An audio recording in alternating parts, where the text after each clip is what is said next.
Hello, my name is Donald, also known as Clever Insect, and today we'll be talking about Docker and microservices. Now, first things first, let's quickly go over what Docker is. Currently, we're using something called Docker Playground, which is a service that's provided by Docker, and it basically gives us the ability to create containers for a limited amount of time here, as you can see, and then we can test code or applications inside those containers. One of the things you'll see about this is that there's a timer counting down. Basically, in about 3 hours, all the instances and containers I create will be deleted.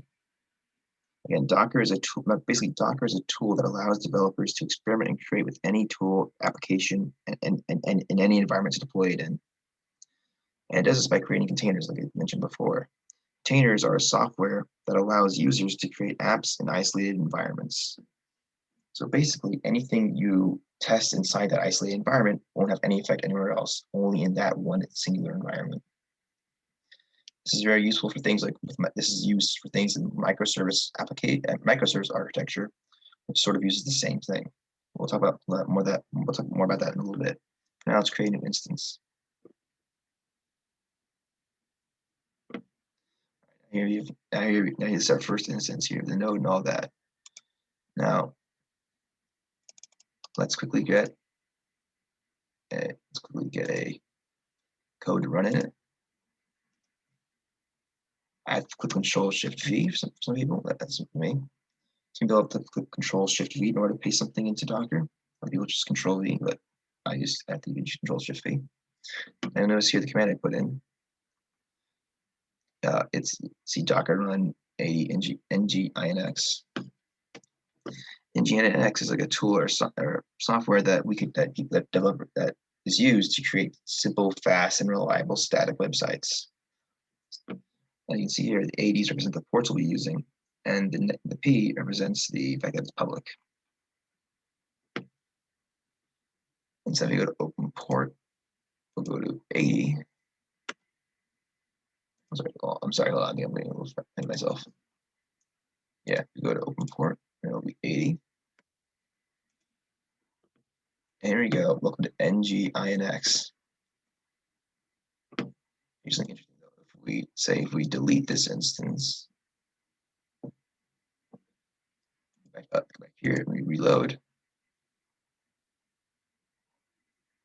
Take a minute though, but that's because we've deleted the instance the container this thing is from.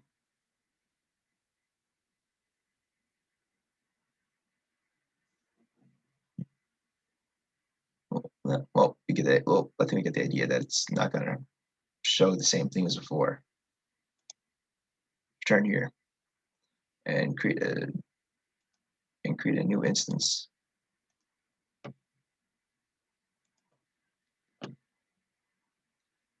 Next, what we're going to do is we're going to create a Docker website. And Docker is a lot different from just a simple little thing like nginx, which is a simple static website. Docker uses more of a microservice architecture, which means it'll require multiple containers to do things. In this, we'll be using 2 containers, one to store the PHP data, and the other one to store the data. In order to store the database, we're creating a Drupal website, and we'll be using this code to do it. I'll show it on the screen in a minute. Here, Control-Shift-V. There. You get clone entry this that creates a website for us to use, or a container. It creates a container for us to use, and I'll just Shift-V again, and we'll see that using IS and IA or LSLA. We'll see information regarding it about the root and the date and time. Next, we're going to use a code called Docker Compose, which allows us to create multiple containers. And instead of having to run this simple code, instead of having to run this code every time, we can just use Docker Compose, and we'll get as much as we need. Control-Shift-V. There you go. All right, this takes a while. But while we're doing this, let's talk more about Docker microservices, because this takes a long time to load. So basically, containers in general allow developers to test their own code in private, isolated environments without any fear of code affecting or applications affecting anything else.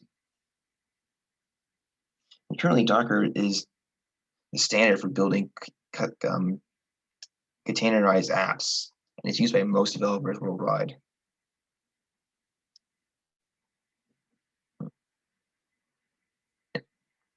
And with Docker, you can deploy multiple applications at the same time if you need to, and in their own isolated environments, and they'll have very little risk of those applications conflicting with each other. Something about microservice architecture is the fact that microservice architecture takes a large application, structures that application into multiple different services, which then makes them much more containable. So like putting it each into its own little container.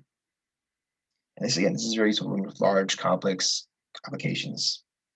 Any service that is created from this is responsible for a single task and uses developers can use APIs to sort of make these services work together for a common goal. Now, there's some benefits to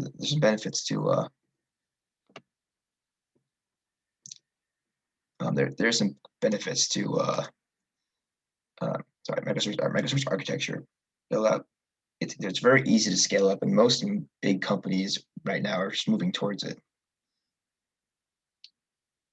It makes it a lot easier to make changes and make tests certain code and applications.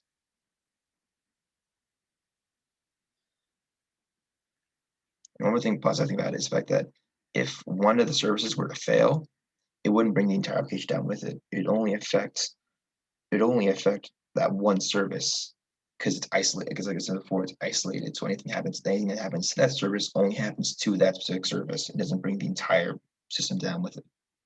So that's why it's so useful when testing and changing things. So in a monolith architecture, when trying to change something in it, it requires a lot of planning ahead and research to find out what that change will affect and how it will affect everything going forward. And so it needs to be planned out pretty well. But with microservice, it's just change that one part of that one service and only affects that one service. The application will still be running regardless. All right, let's check out our new website, our Drupal website. Go to 480. Pop-up got blocked, so we're gonna go here. Sometimes the pop-up blocker is on, and it is that. And here's our new Drupal website.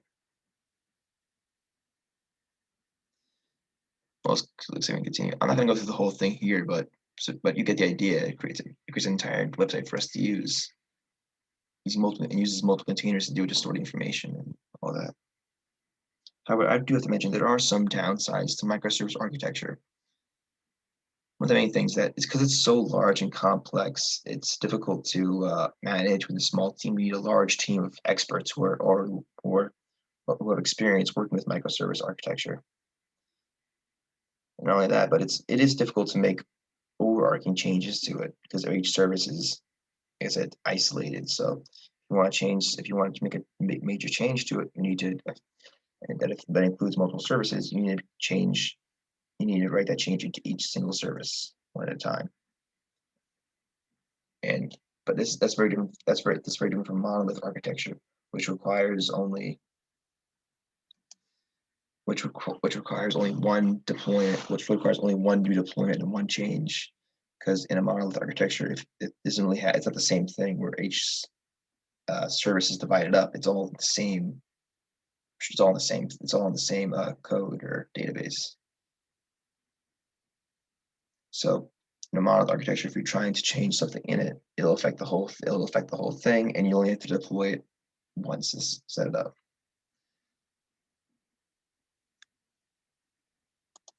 And then the negative is the fact that